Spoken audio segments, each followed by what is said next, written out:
Has anyone ever accused you of being too emotional just to dismiss your pain? Waking up on the morning of my 30th birthday in my modest apartment overlooking the bustling streets of Columbus, Ohio, I felt a peculiar blend of anticipation and underlying loneliness that had become all too familiar over the years,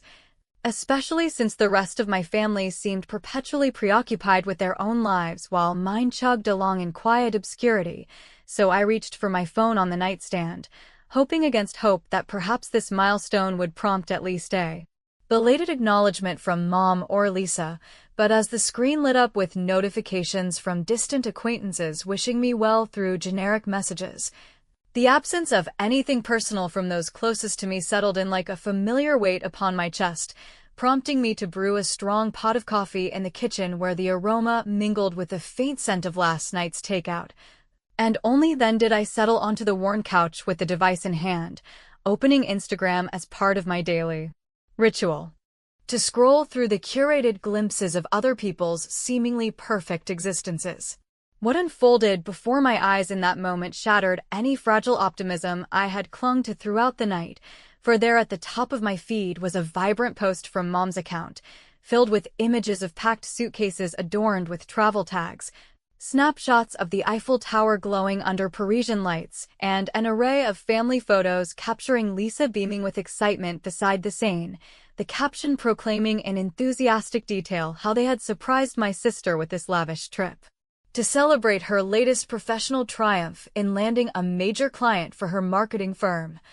A gesture that spoke volumes about the priorities that had always defined our family dynamics, where Lisa's achievements were elevated to legendary status, while mine remained footnotes in conversations that rarely circled back to me. As I continued reading through the comments pouring in from aunts, uncles, and cousins I hadn't spoken to in months, one particular remark from Mom herself pierced through the digital haze with ruthless clarity, stating simply yet devastatingly that she's the only one who makes us proud. A declaration that landed on my birthday like an uninvited guest crashing a solitary party, evoking a surge of emotions that ranged from sharp betrayal to a weary resignation born from decades of being cast as the reliable but unremarkable sibling in a household where appearances and accolades trumped quiet contributions every single time. In that instant, sitting there with the coffee growing cold in my mug and the apartment's silence amplifying the echo of those words in my mind, I couldn't suppress a hollow laugh that bubbled up from deep within. A sound laced with the irony of how my family could orchestrate such an elaborate display of affection for Lisa's path while overlooking the very day I turned 30, a number that in American culture often marks the threshold of true adulthood and self-reflection. Yet for me it underscored the persistent invisibility that had shadowed my life since childhood in our suburban Dayton home, where Dad's auto parts business provided comfortable stability, but also fueled the favoritism that positioned Lisa as the golden child destined for greatness. Reflecting on it all, I recalled how after Dad's sudden passing from a heart attack 3 years prior, I had stepped up without fanfare to manage the intricacies of his estate, including the family investment account he had established as a safeguard for our futures, a nest egg initially seeded with proceeds from his business sale that I had nurtured through diligent oversight of index funds, bonds, and conservative strategies learned during my accounting studies at Ohio State University, growing it steadily to well over $200,000 despite the economic ups and downs that tested even the most seasoned investors. No one had ever expressed gratitude for those late nights poring over statements or the decisions that shielded the principal from market volatility, least of all Lisa, who treated the account as an abstract entitlement rather than a shared responsibility,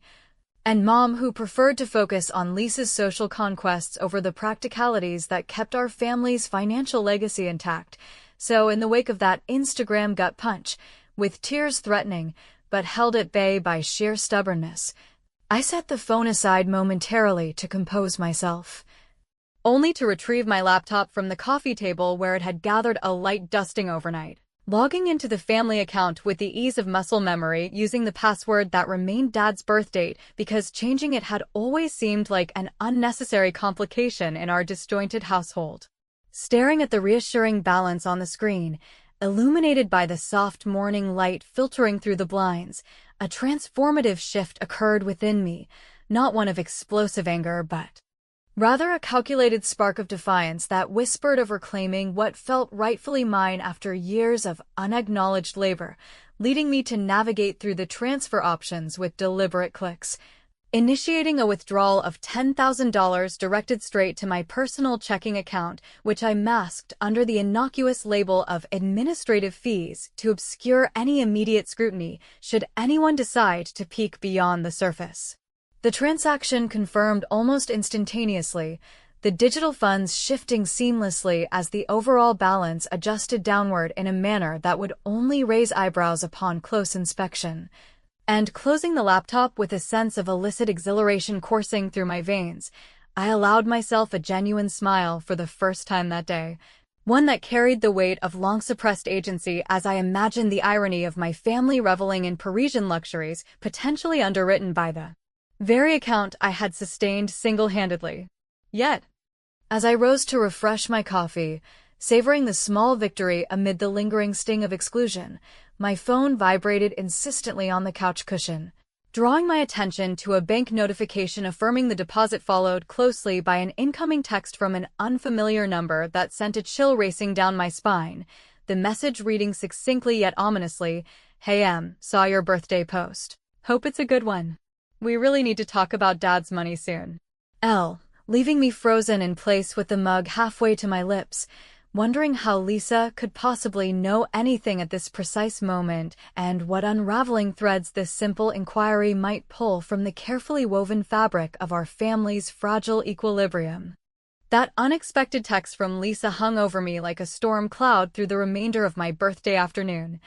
a nagging reminder that my impulsive withdrawal might have stirred ripples I hadn't fully anticipated in the otherwise still waters of our family's financial arrangement. So I set the phone face down on the kitchen counter after drafting a non-committal reply about being swamped with work deadlines that would have to suffice until I could gauge her intentions more clearly, then busied myself with mundane tasks like folding laundry and scrubbing the coffee pot to distract from the whirlwind of justifications swirling in my head about how that $10,000 represented far more than just money. It symbolized years of uncelebrated effort in safeguarding Dad's legacy, while Lisa flitted through life collecting applause for surface-level wins that often masked deeper instabilities. As the day wore on into evening, with the sun dipping low over the Columbus skyline casting long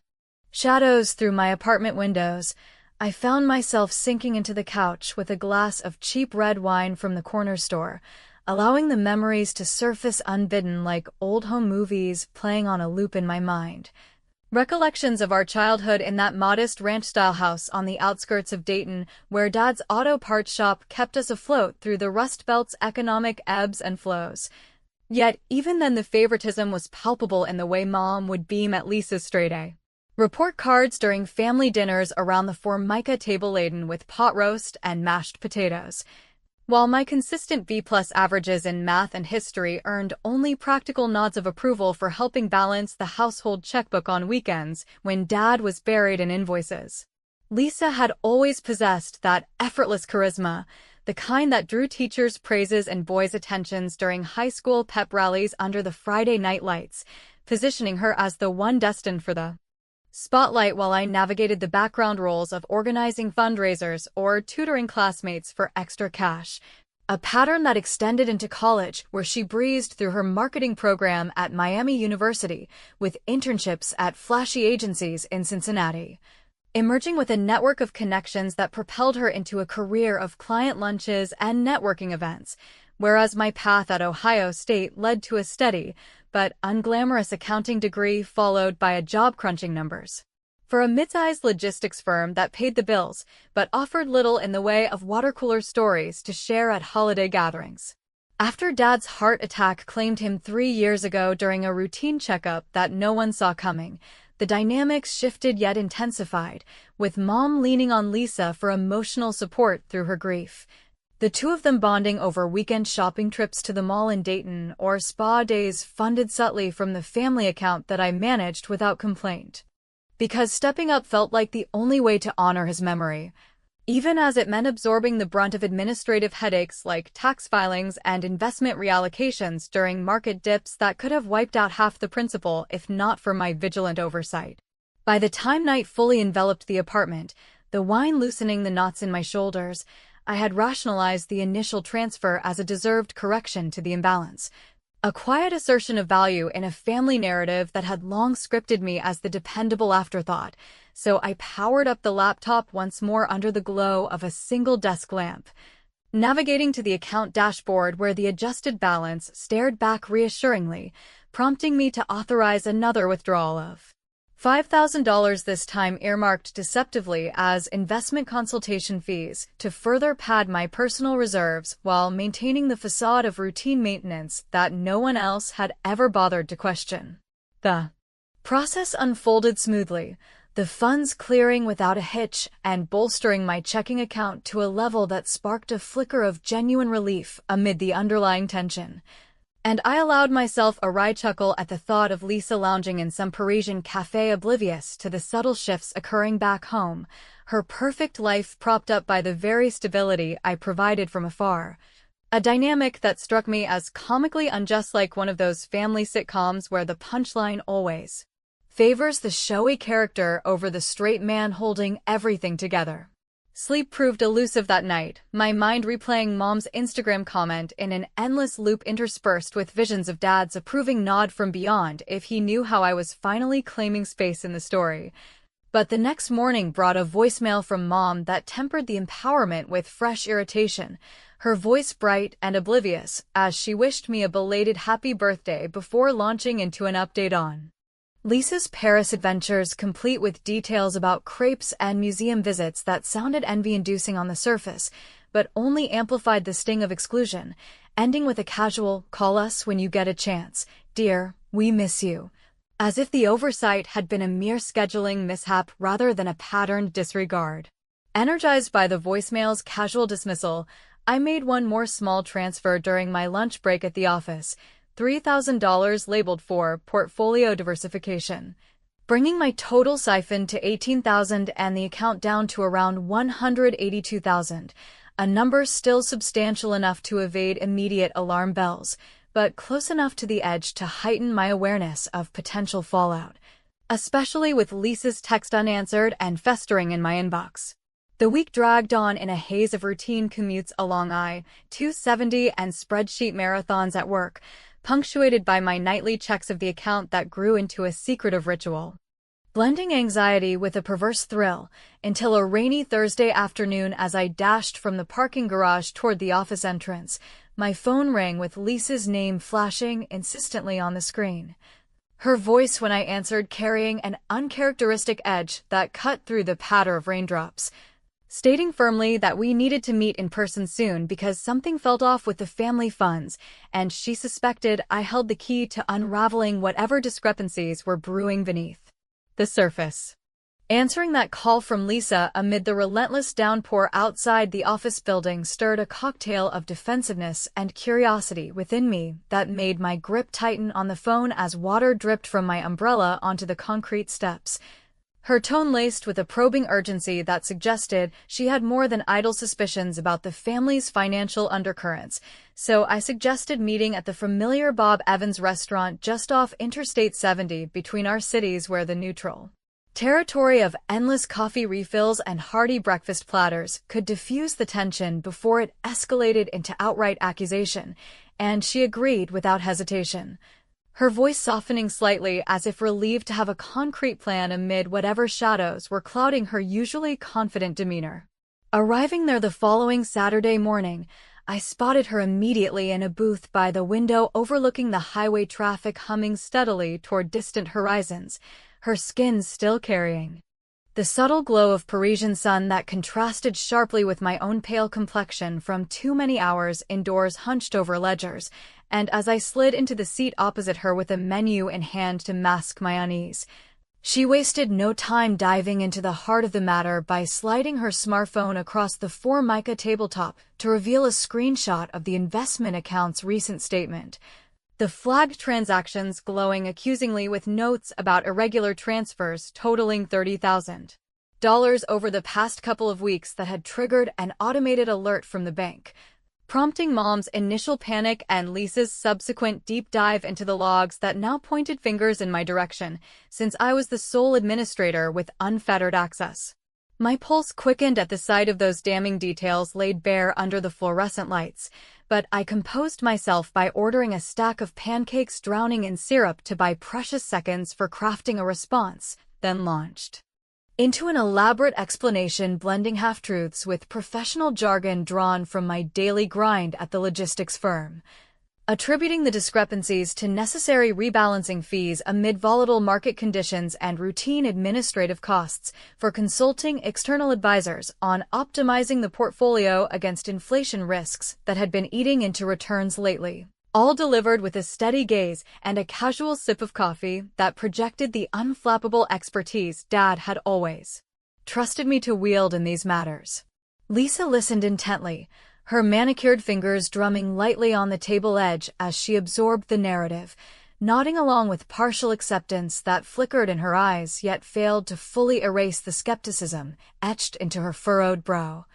And sensing an opening to redirect the scrutiny, I steered the conversation toward her recent triumph in Paris by inquiring about the finer points of the trip, casually mentioning how luxurious it must have felt to indulge in first-class flights and gourmet meals courtesy of family resources that Dad had intended as a shared safety net rather than a personal indulgence fund, which elicited a subtle flush creeping up her neck as she admitted offhandedly that the account had covered certain incidentals like hotel upgrades and souvenir splurges to make the celebration memorable for everyone involved. That admission lingered in the air like an unspoken challenge, igniting a spark of investigative resolve in me that carried over into the drive back to Columbus, where the interstate blurred past in a rhythm matching my racing thoughts, leading me upon arrival to fire up the laptop in the dim light of my living room and sift through archived emails from the account's setup phase, unearthing a trail of requests Lisa had submitted over the years for advances totaling at least $40,000 justified as seed money for her entrepreneurial ventures, such as a short-lived marketing app that fizzled out. Amid unmet projections and unpaid freelancers, approvals I had granted without second-guessing because loyalty to family overrode any budding doubts about her fiscal discipline. The discovery reshaped my perspective on her pedestal status, revealing cracks in the facade of unassailable success that Mom so adored, with Lisa's client wins appearing more like desperate grasps at validation to offset mounting personal debts from lifestyle choices that outpaced her actual earnings. A realization that infused me with a wry sense of poetic justice as I chuckled softly to myself about the irony of the golden child borrowing from the shadows I had so meticulously maintained. Emboldened by this leverage yet mindful of the risks, I executed a calculated countermove that evening while the city lights twinkled outside my window. Not another outright withdrawal, but a temporary lockdown of Lisa's login privileges under the guise of a mandatory security protocol update requiring two-factor authentication verification that I alone controlled, firing off a perfunctory email to her inbox outlining the changes as standard procedure to enhance protection against potential fraud in these uncertain economic times, and monitoring from my end as her repeated login attempts bounced back with error notifications that undoubtedly fueled her frustration without tipping my hand. The maneuver provided a fleeting thrill of retribution, akin to slipping a whoopee cushion under the throne of family royalty during a moment of pomp, satisfying in its subtlety and the temporary power it restored to my overlooked role. But that satisfaction ebbed as the night deepened into quiet hours broken only by the occasional siren wailing through the streets below, replaced by a gnawing apprehension about how long I could sustain this balancing act before the full weight of their suspicions came crashing down. The following afternoon, as I returned from a grocery run laden with bags of essentials that suddenly felt heavier under the burden of secrecy, my phone erupted with an incoming call from Mom whose voice crackled through the line with uncharacteristic sharpness, declaring without preamble that Lisa had filled her in on our coffee shop discussion and the lingering oddities in the account statements. insisting that the entire family rendezvous at my apartment that very weekend to sort through the mess once and for all without any more evasions or excuses on my part. The impending weekend confrontation loomed over my days like an unrelenting forecast of turbulent weather that promised to upend the fragile calm I had pieced together in the wake of Lisa's probing inquiries and my own clandestine maneuvers with the family account. So I spent the intervening hours in a frenzy of preparation that blended practical chores like stocking the fridge with ingredients for a substantial lasagna dinner from a reliable recipe Mom had once shared during better times with more covert activities such as reviewing the account logs on my laptop late into the night under the soft glow of the screen that cast flickering shadows across the apartment walls, double-checking that my withdrawals remained buried beneath layers of fabricated notations to withstand any scrutiny they might bring to bear during their visit. When Saturday morning finally dawned with a crisp autumn chill seeping through the windows overlooking the awakening streets of Columbus, I found myself buzzing with a volatile mix of nerves and resolve as I heard the familiar rumble of Mom's aging SUV pulling into the parking lot below, its tires crunching over fallen leaves before coming to a halt. And moments later the doorbell rang with an insistent chime that echoed through the quiet space, heralding the arrival of the two women whose lives had intertwined so inextricably with mine yet often felt like parallel universes orbiting the same distant star of familial obligation. Greeting them at the door with hugs that felt stiffer than usual and smiles that masked the undercurrent of apprehension churning in my gut,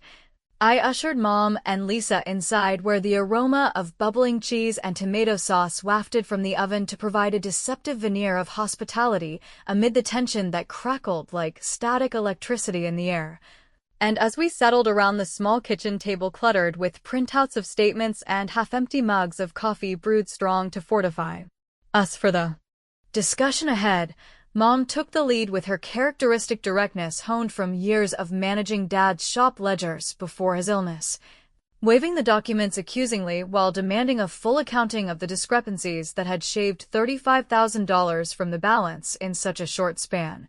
her eyes narrowing behind her reading glasses as Lisa nodded in solidarity from across the table, her posture rigid in a way that betrayed the remnants of her Parisian poise now frayed by the reality of financial fallout. Seizing the moment after serving generous portions of the steaming lasagna to plates that clinked softly against the wood,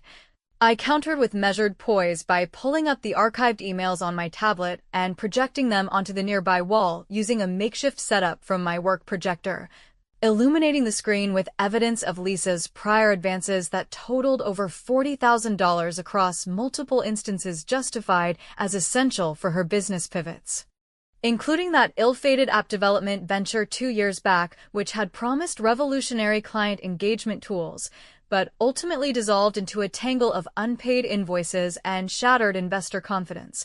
Details that painted her as far from the infallible achiever Mom so proudly touted at every opportunity. Lisa's cheeks flushed a deep crimson under the harsh light as she stammered explanations framing those sums as temporary bridges she fully intended to repay once her firm stabilized, but the revelation hung heavy in the room like an unspoken indictment, causing Mom to pause mid-bite with her fork suspended, her expression shifting from accusatory to one of dawning disillusionment that cracked the pedestal she had so meticulously constructed for her favored daughter over decades of biased nurturing in our Dayton home, where Lisa's every tumble was softened by excuses while my stumbles drew lectures on responsibility. The atmosphere thickened with a humorless irony that I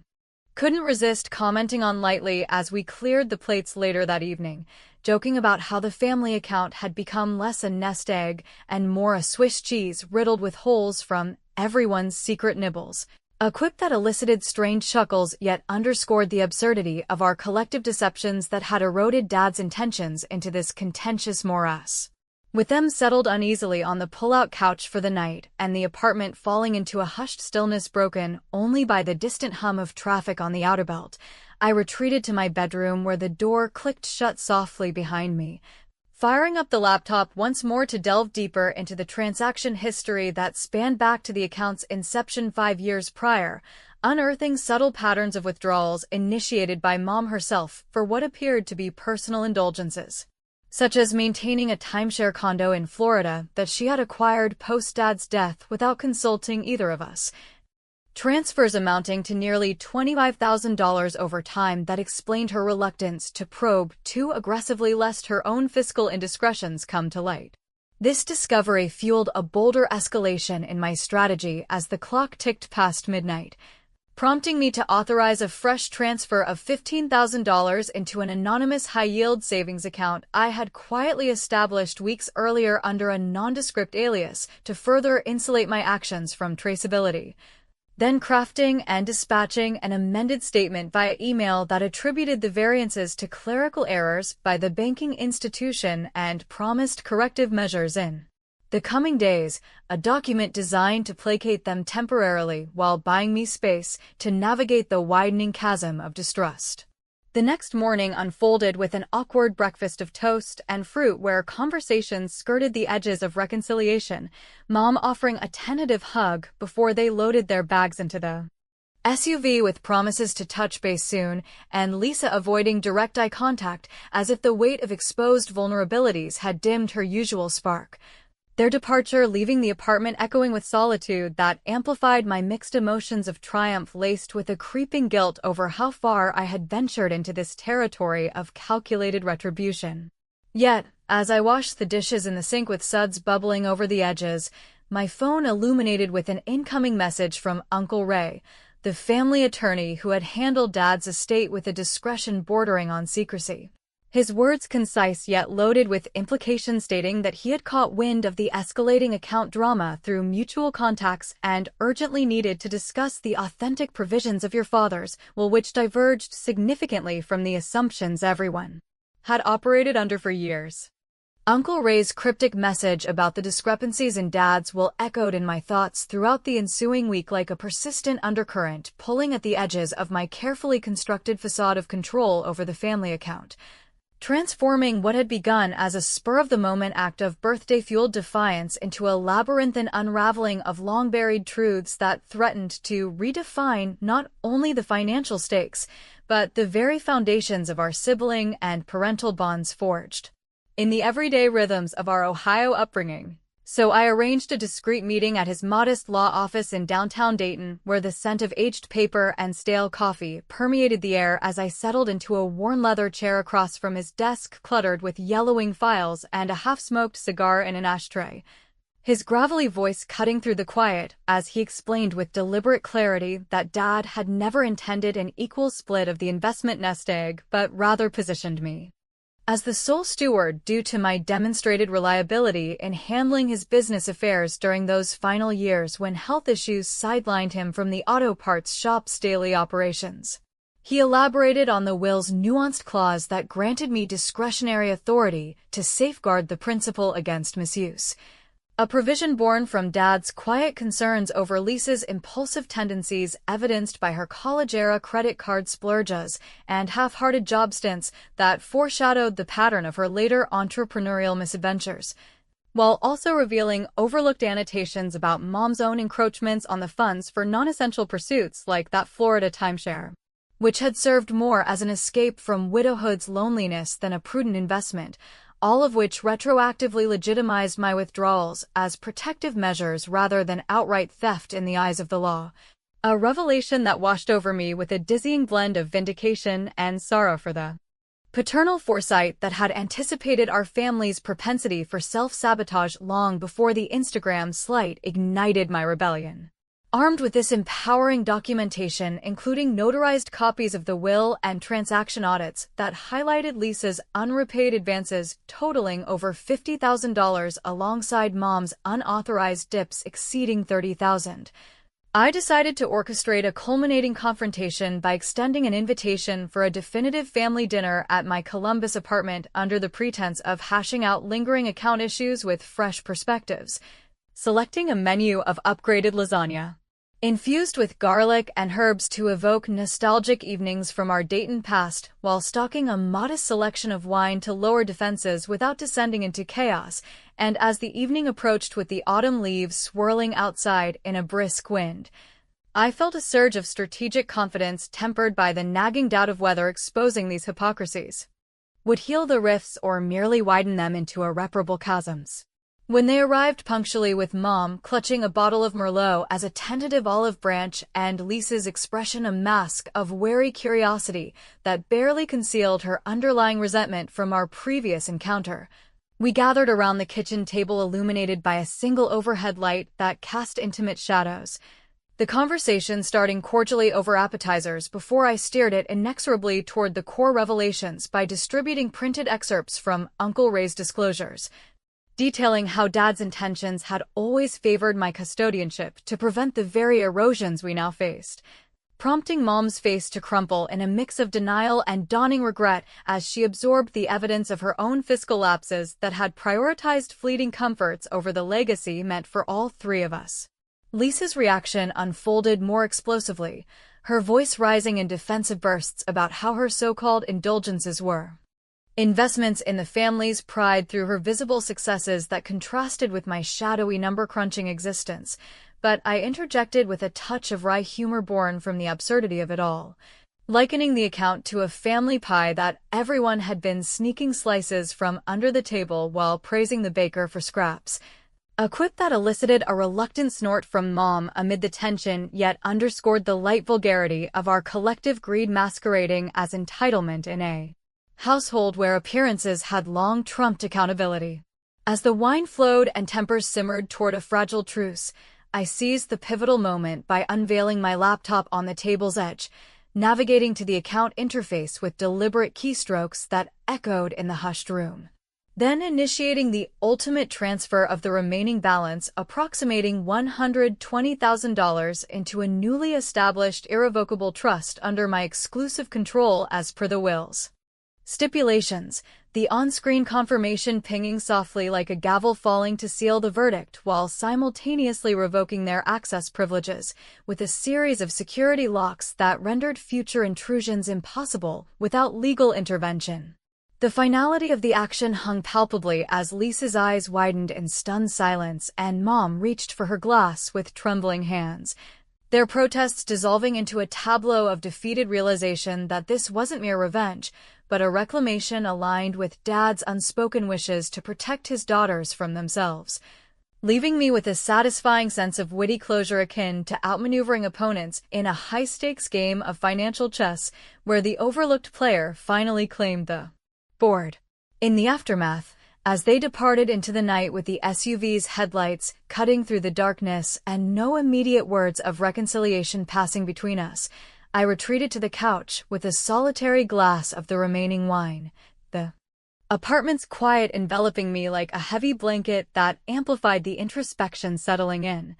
pondering whether this bold severance had liberated me from the chains of resentment to forge a path of genuine independence or if it had irreparably shattered the fragile threads of family connection, leaving unanswered the questions of whether Mom would ever muster a sincere apology in the coming months, or if Lisa might harbor a simmering plot for her own brand of comeback that could upend my newfound security all over again.